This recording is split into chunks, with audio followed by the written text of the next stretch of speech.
Los medios de gracia. Malaquías capítulo 3 y versículo 7.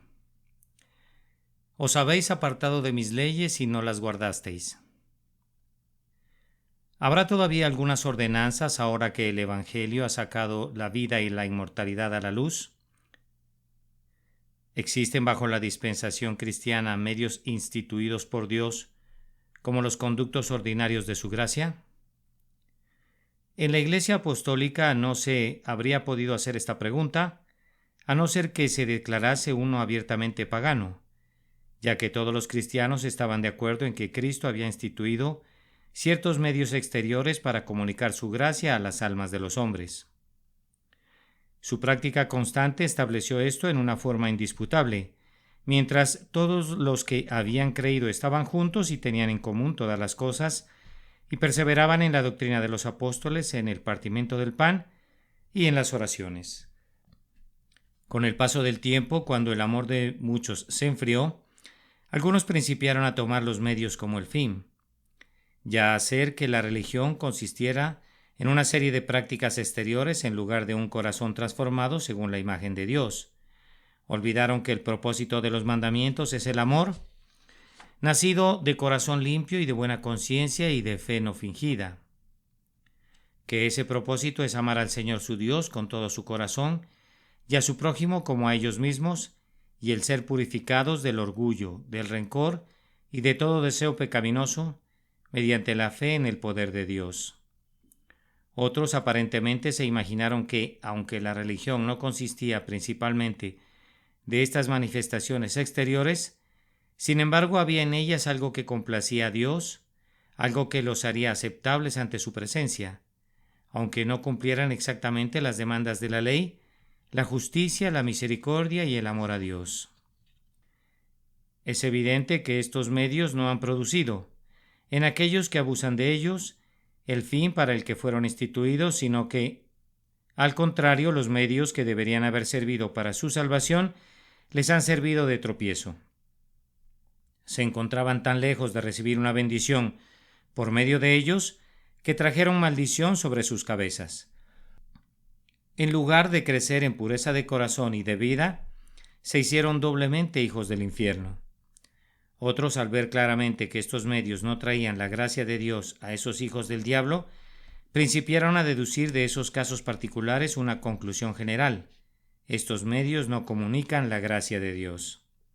Sin embargo, el número de los que abusaban de las ordenanzas de Dios era más grande que el de aquellos que las odiaban, hasta que ciertos hombres se levantaron, no únicamente con un gran entendimiento, algunos vinieron con una gran erudición, sino que parecían también personas llenas de amor, habiendo experimentado la verdad y la religión interior. Algunos de ellos eran antorchas que ardían y alumbraban. Personas famosas en sus generaciones, que habían vivido bien en la Iglesia de Cristo al ponerse de pie en la brecha, mientras el pecado parecía desbordarse. No se puede suponer que estas venerables y santas personas intentaban al principio otra cosa que mostrar que la religión externa no vale nada sin la religión del corazón. Que Dios es espíritu, y los que le adoran en espíritu y en verdad es necesario que adoren. Que por lo tanto, la adoración exterior es inútil sin un corazón entregado a Dios. Que las leyes externas de Dios son de mucho provecho cuando ayudan a progresar en santidad interna, pero cuando no lo hacen son más ligeras que la vanidad. Sí, cuando son usadas, como si dijéramos en lugar de esto, son gran abominación delante de Dios. Sin embargo, no es raro que algunos de estos, convencidos profundamente de la horrible profanación de las leyes de Dios que se ha extendido sobre toda iglesia y casi expulsado del mundo la verdadera religión, en su ferviente celo por la gloria de Dios y de rescatar las almas de ese fatal engaño, hablaron como si la religión exterior valiera absolutamente nada, como si no tuviera un lugar en la religión de Cristo. No es de sorprender si en algunas ocasiones no se expresaron con la suficiente cautela, de manera que algunos oídos incautos pudieron creer que condenaban todas las expresiones externas como inútiles y como si Dios no las hubiera designado como medios ordinarios para comunicar su gracia a las almas del género humano. Es posible que algunos de estos santos varones hayan aceptado al fin tal opinión, especialmente aquellos que se encontraron privados de todas estas leyes, no de su propia voluntad, sino por la providencia de Dios, quienes tal vez caminaban de un lugar a otro, sin tener un lugar fijo y habitando quizás en las cavernas de la tierra. Estos, experimentando la gracia de Dios en sí mismos, aunque estaban privados de todos los medios exteriores, pudieron imaginar que alcanzarían la misma gracia aquellos que se abstuvieran de dichos medios por su propia voluntad. La experiencia nos muestra cuán fácilmente se extiende esta opinión y se insinúa en la mente de los seres humanos, especialmente en aquellos que han despertado completamente del sueño de la muerte y han principiado a sentir el peso de sus pecados como una carga muy pesada y difícil de llevar. Estas personas frecuentemente están impacientes por su presente estado y tratan por todos los medios posibles de escapar de él. Siempre están listas a probar cualquier cosa nueva que produzca serenidad o felicidad. Probablemente han probado la mayor parte de los medios externos sin encontrar paz en ellos, sino por el contrario, probablemente más y más temor, tristeza y condenación. Es fácil entonces persuadir a estas personas de que han de abstenerse de todos estos medios. Aparentemente, ya están cansadas de luchar en vano, de trabajar para el fuego, y se alegran por lo tanto de cualquier pretexto para hacer a un lado aquello en que sus almas no encuentran placer, abandonar la lucha dolorosa y sumarse en una profunda apatía. En el discurso que sigue me propongo examinar cuidadosamente si existen o no los medios de gracia.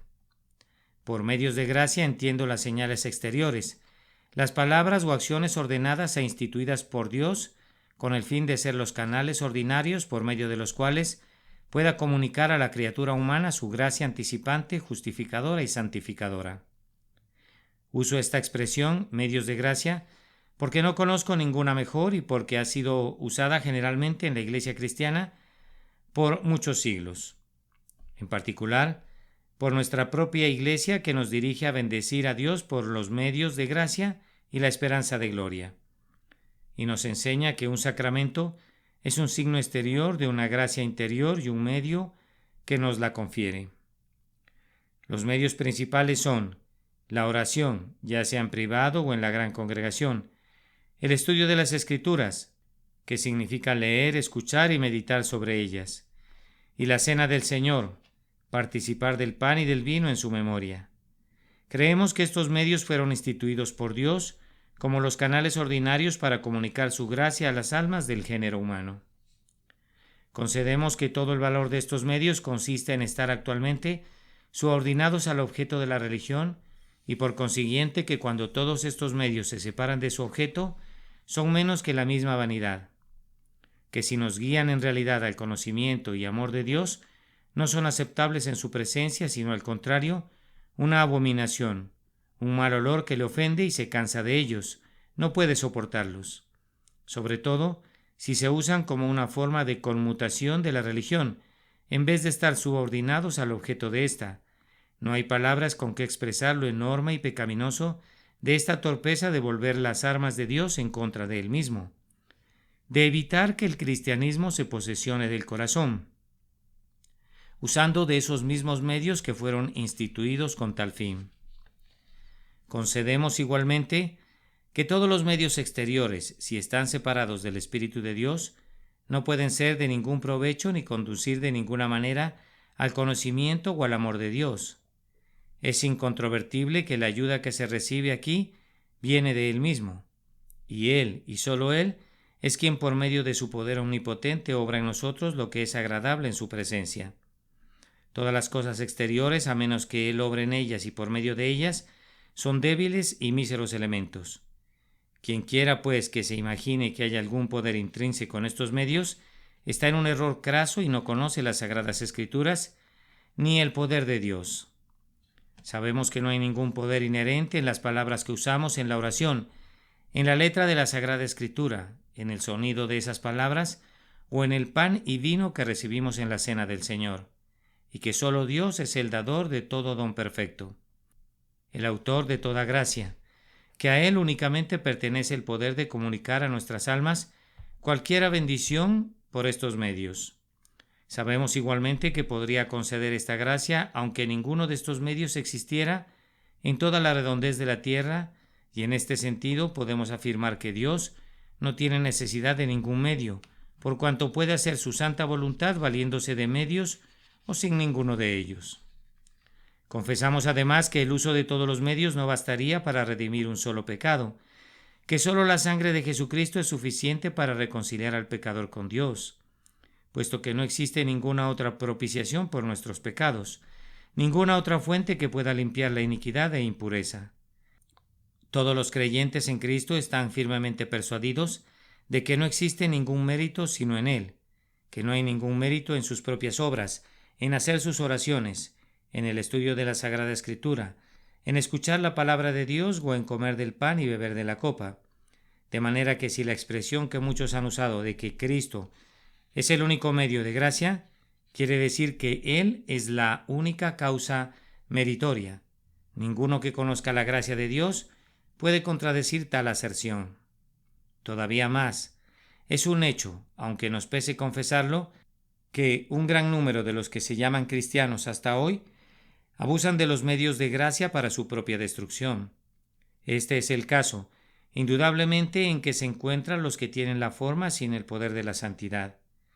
Presumen equivocadamente que ya son cristianos porque cumplen con tal o cual cosa, aunque Cristo jamás se haya revelado en sus corazones, ni se haya derramado en ellos el amor de Dios. Se figuran que, infaliblemente, llegarán a serlo, simplemente porque usan de estos medios, vanamente soñando, aunque tal vez sin estar conscientes de ello, ya que hay cierto poder en estos medios, debido a lo cual, tarde o temprano, no saben cuándo llegarán ciertamente a ser santos, o ya que existe cierta clase de mérito en hacer uso de ellos, el cual indudablemente moverá a Dios a santificarlos o a recibirlos sin santidad. Escasamente comprenden el sentido de esas palabras que son la base firme del cristianismo. Por gracia sois salvos, salvos de los pecados, de su culpa y poder. Son recibidos otra vez en el favor y la imagen de Dios, no debido a ninguna obra, mérito o virtud de ustedes, sino por gracia, únicamente por la misericordia de Dios, por los méritos de su muy amado Hijo. Son salvos, pues no debido a ningún poder, sabiduría o fortaleza que hayan ustedes o en cualquier otra criatura, sino únicamente por la gracia y el poder del Espíritu Santo que obra en todos nosotros. Sin embargo, todavía queda la cuestión principal. Sabemos que esta salvación es el don y la obra de Dios, pero ¿cómo podrá uno, por ejemplo, que está persuadido de que no la ha recibido, obtenerla? Si le dices, cree y serás salvo, te contestará muy bien, ¿pero qué haré para creer? Tú le respondes, espera en Dios. Sí, pero ¿cómo he de esperar usando los medios de gracia o sin ellos? No se puede concebir que la palabra de Dios deje de darnos alguna dirección sobre asunto tan importante, o que el Hijo de Dios, que bajó del cielo a salvar al género humano, nos hubiese dejado en duda respecto a una cuestión que atañe tan de cerca a nuestra salvación. En verdad, no nos ha dejado en duda, sino que, muy al contrario, nos ha mostrado el camino que debemos tomar. Solo tenemos que consultar el oráculo de Dios, investigar lo que allí está escrito, y si nos sometemos a su decisión, no puede quedar la menor duda. Según esta decisión de la Sagrada Escritura, todos los que deseen recibir la gracia de Dios deben esperar a obtenerla por los medios que Él ha ordenado, usándolos, no haciéndolos a un lado. En primer lugar, el que quiera recibir la gracia de Dios debe buscarla por medio de la oración. El mismo Señor lo ha indicado expresamente en el Sermón del Monte, después de explicar extensamente en lo que consiste la religión y describir sus partes principales. Añade: pedid y se os dará, buscad y hallaréis, llamad y se os abrirá, porque todo aquel que pide recibe, y el que busca halla, y al que llama se le abrirá. Aquí se nos dirige de la manera más clara a que pidamos a fin de recibir, a que busquemos para que podamos encontrar la gracia de Dios, la perla de gran precio, y a que llamemos, a que continuemos llamando y buscando, si es que hemos de entrar en el reino. A fin de que no quede la menor duda, nuestro Señor desarrolla este punto de una manera especial, apelando al corazón. ¿Qué hombre hay de vosotros que si su hijo le pide pan le dará una piedra? ¿O si le pide un pescado le dará una serpiente? Pues si vosotros, siendo malos, sabéis dar buenas dádivas a vuestros hijos, ¿Cuánto más vuestro Padre que está en los cielos dará buenas cosas a los que le pidan? O como se expresa en otra ocasión, incluyendo todos los dones en uno solo, ¿cuánto más vuestro Padre Celestial dará el Espíritu Santo a los que se lo pidan? Merece observarse muy especialmente que aquellas personas a quienes se les aconsejaba que pidiesen, aún no habían recibido el Espíritu Santo y sin embargo nuestro Señor les aconseja que usen de este medio y les promete que será eficaz, que si piden recibirán el Espíritu Santo de aquel cuya misericordia cubre todas sus obras. La necesidad urgente de usar este medio, si es que hemos de recibir cualquier don de Dios, se desprende además de aquel pasaje tan notable que precede inmediatamente a estas palabras. Les dijo también a aquellos a quienes acababa de enseñar cómo orar.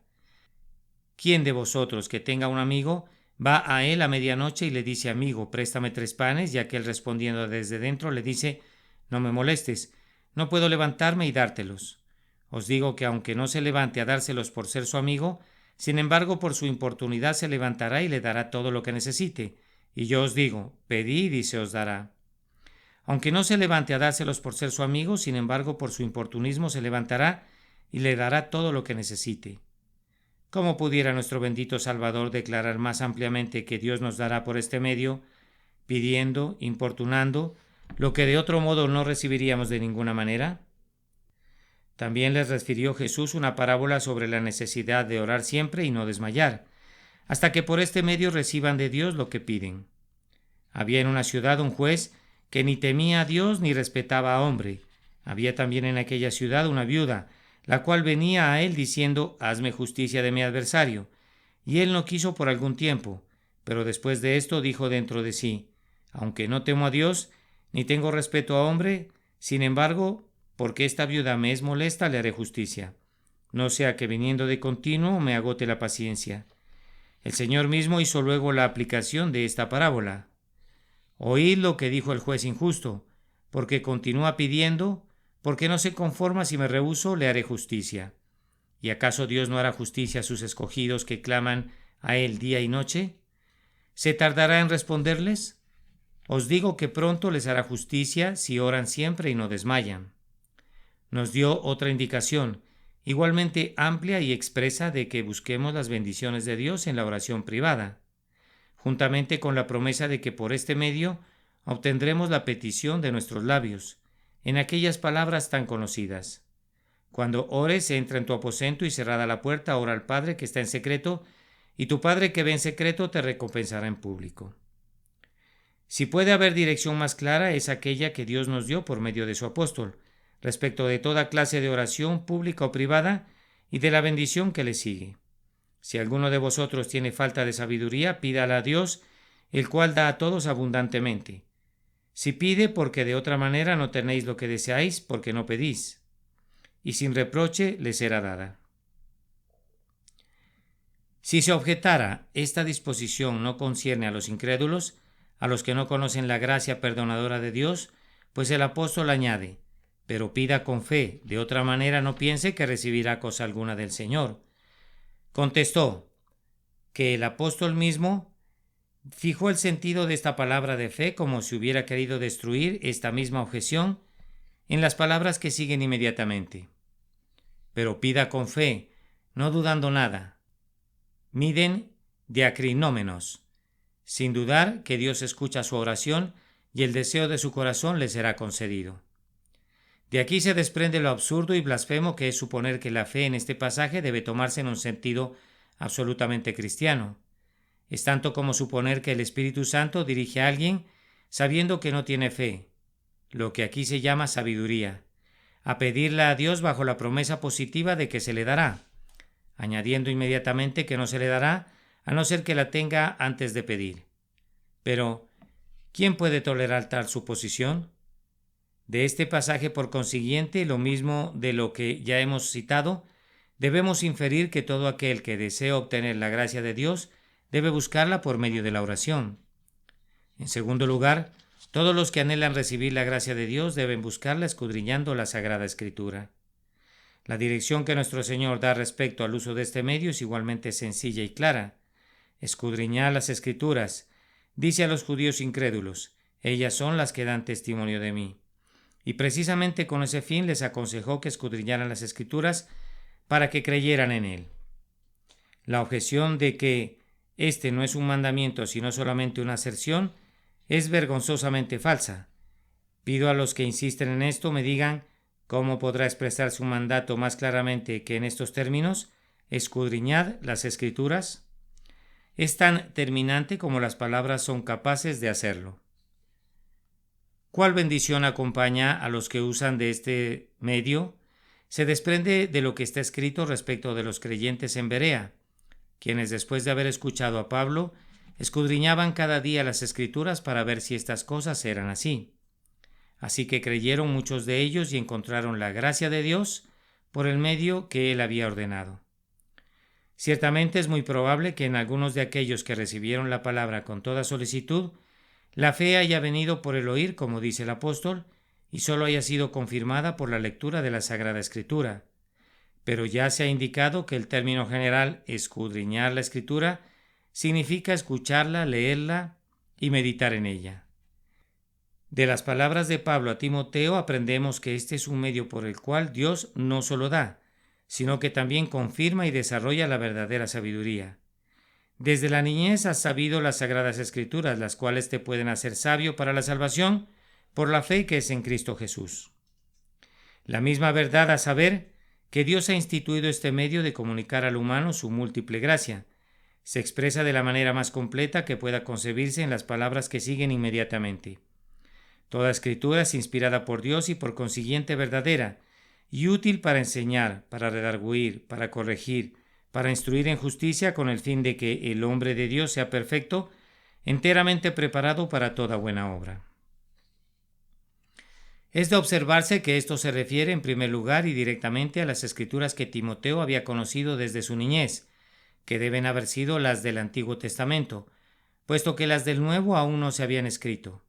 Cuán lejos, pues, estaba Pablo, si bien en nada era inferior a aquellos grandes apóstoles, y por consiguiente presumo que ninguno de los hombres que hoy existen en la tierra, de despreciar el Antiguo Testamento, toma de esto en consideración, no sea que algún día se asombren y perezcan.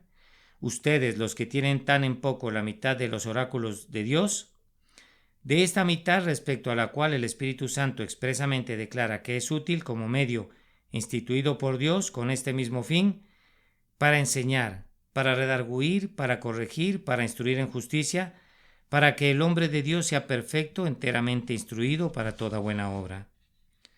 Esto no es solamente provechoso para el pueblo de Dios que ya camina a la luz de su rostro, sino aún para aquellos que todavía permanecen en las tinieblas, buscando a aquel a quien no conocen. Pedro afirma: tenemos también la palabra profética más segura, confirmada con el hecho de haber visto personalmente su majestad y oído la voz que vino desde la magnífica gloria. A esa palabra profética, como la Sagrada Escritura la llama, hacéis bien en estar atentos como a una antorcha que alumbra en un lugar oscuro, hasta que el día esclarezca y el lucero de la mañana salga en vuestros corazones. Esperen, pues, escudriñando las Escrituras, los que deseen que ese lucero alumbre sus corazones.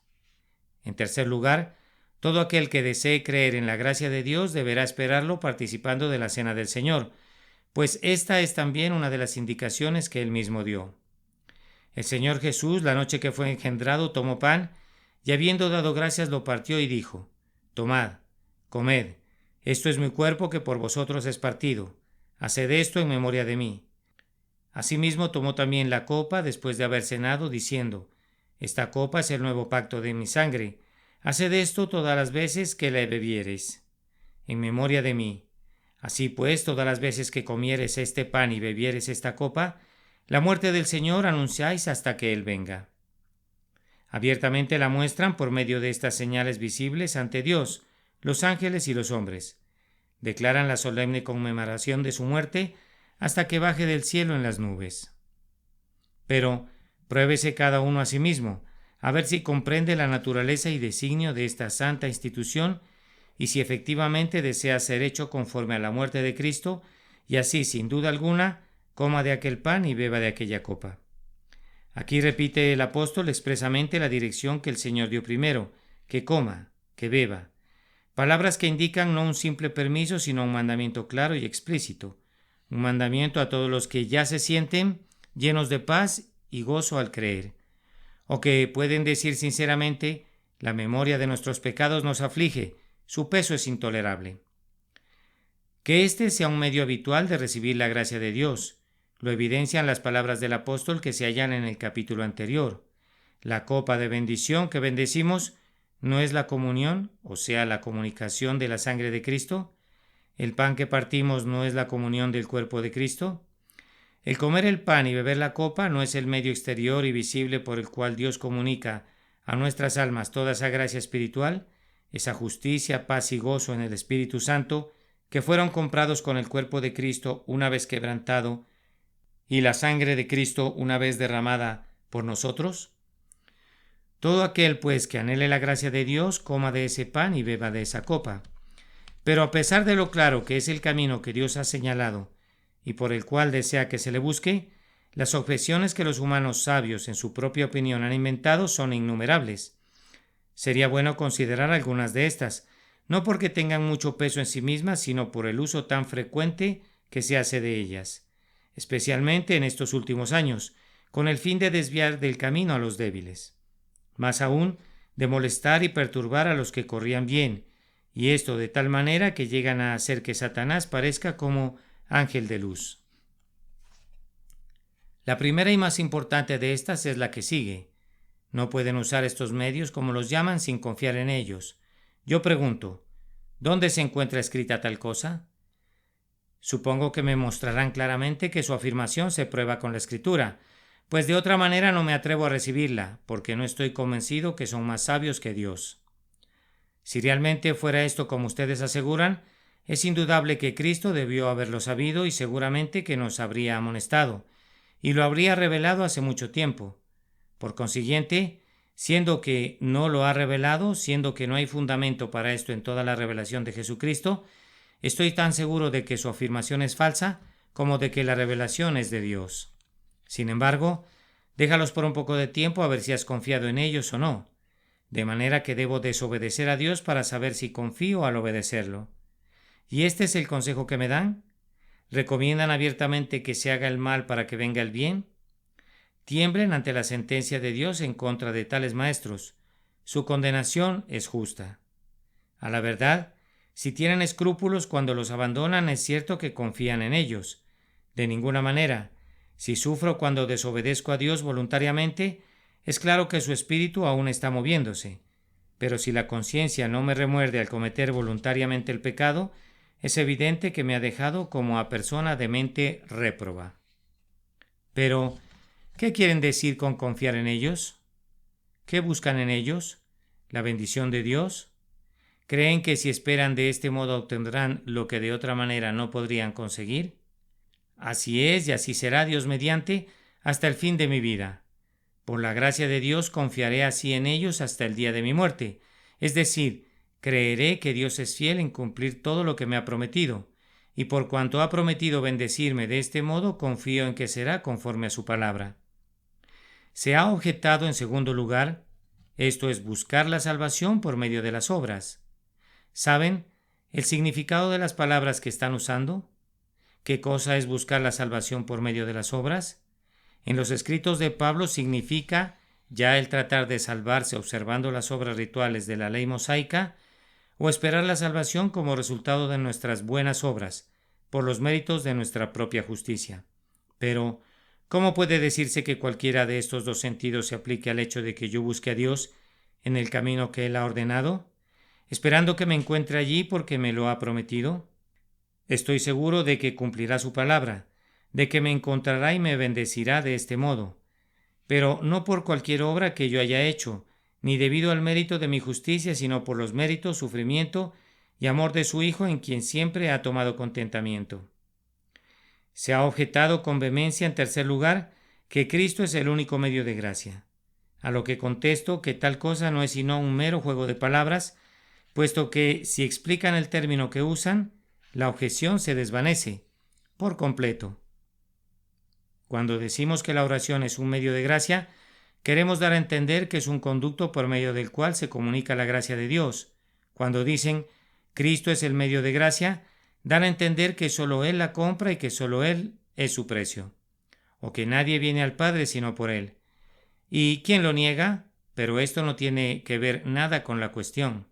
Se ha objetado en cuarto lugar, ¿no nos dice la Escritura que esperemos la salvación? ¿No dice David, en Dios solamente está callada mi alma, de Él viene mi salvación? ¿No nos enseña Isaías lo mismo cuando dice, oh Jehová, a ti hemos esperado? Nada de esto puede negarse, puesto que es el don de Dios indudablemente el que debemos esperar y recibir de Él la salvación. Pero, ¿cómo esperaremos? Si Dios mismo ha instituido la manera, ¿podrán encontrar un medio mejor de esperarla?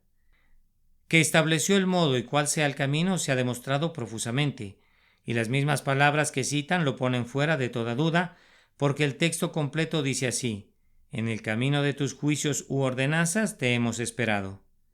De esta misma manera esperó David, como abundantemente lo testifican sus propias palabras. Tu salvación he esperado, oh Jehová, y tus mandamientos he puesto por obra.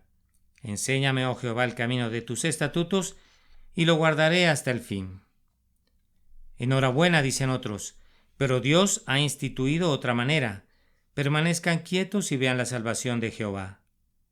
Examinemos los pasajes que citan, el primero de los cuales con el contexto dice así: y cuando Faraón se hubo acercado, los hijos de Israel alzaron sus ojos y temieron en gran manera, y dijeron a Moisés: ¿no había sepulcros en Egipto que nos has sacado para que muramos en el desierto? Y Moisés dijo al pueblo: no temáis, estad firmes o quietos y ved la salvación de Jehová. Entonces Jehová dijo a Moisés: di a los hijos de Israel que marchen, y tú alza tu vara y extiende tu mano sobre el mar, y divídelo, y entren los hijos de Israel por en medio del mar en seco. Esta fue la salvación de Dios, que para verse estuvieron quietos y marcharon con todo su poder. El otro pasaje en donde se encuentra esta frase dice así: y acudieron algunos y dieron aviso a Josafat diciendo: contra ti viene una gran multitud del otro lado del mar. Entonces él tuvo temor, y Josafat humilló su rostro para consultar a Jehová, e hizo pregonar ayuno a todo Judá, y se reunieron los de Judá para pedir socorro a Jehová, y también de todas las ciudades de Judá vinieron a pedir ayuda a Jehová.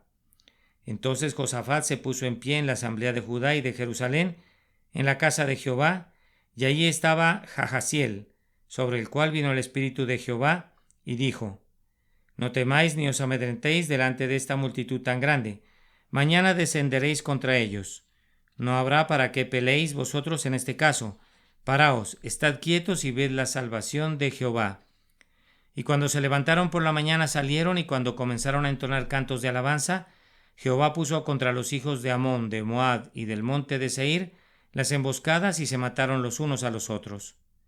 Tal fue la salvación que vieron los hijos de Judá. Pero esto no prueba absolutamente que no debemos esperar la gracia de Dios en los medios que Él ha establecido. Solo mencionaré una objeción más, la que a la verdad no pertenece a esta parte del asunto, pero siendo que se cita con frecuencia, no debo pasarla por alto. ¿No dice Pablo: si habéis muerto con Cristo, ¿por qué os sometéis a preceptos? Por consiguiente, los cristianos, quienes están muertos en Cristo, ya no necesitan usar las ordenanzas. Así que dicen: si soy cristiano, no estoy sujeto a las ordenanzas de Cristo. Ciertamente deben comprender inmediatamente, en vista de semejante absurdo, que las ordenanzas que aquí se mencionan no pueden ser las ordenanzas de Cristo, que deben ser los estatutos de los judíos, a los cuales es evidente el cristiano ya no está sujeto.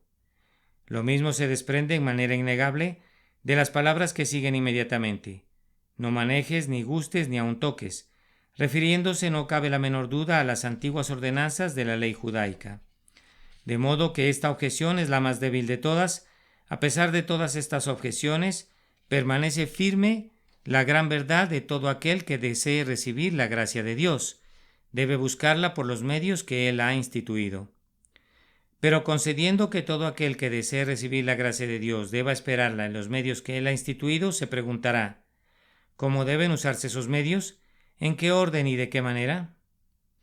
Respecto a lo primero, haremos notar que existe cierta clase de orden en el que generalmente place a Dios usar de esos medios, con el fin de traer al pecador a la salvación. Un torpe y pecador sigue su camino sin ocuparse de Dios, cuando repentinamente Dios le toma por sorpresa, tal vez por medio de un sermón o conversación que lo hace despertar de su estupor, quizá por medio de un toque inesperado de la providencia, o simplemente por el toque directo del Espíritu sin ningún medio exterior. Teniendo ya el deseo de huir de la ira que ha de venir, va expresamente a escuchar de qué manera lo podrá hacer, y si se encuentra con un predicador que habla el corazón, queda asombrado y empieza a escudriñar la Escritura, para ver si estas cosas son así. Mientras más oye y lee, más se convence y medita sobre estas cosas de día y de noche.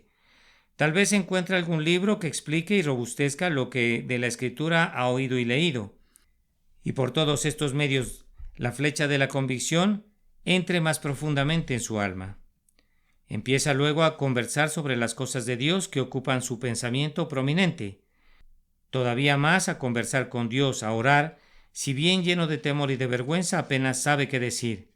Pero ya sepa o no lo que ha de decir, no puede menos que orar, aunque sea con gemidos indecibles. Además, dudando si el alto y sublime, el que habita la eternidad, se dignará ver a semejante pecador. Desea orar en compañía de aquellos que conocen a Dios, de los fieles en la gran congregación. Al estar en esta, ve que los demás se acercan a la mesa del Señor y medita sobre las palabras de Cristo. Haz esto. ¿Por qué no lo hago? ¿Soy un gran pecador? ¿No soy digno? ¿No lo merezco?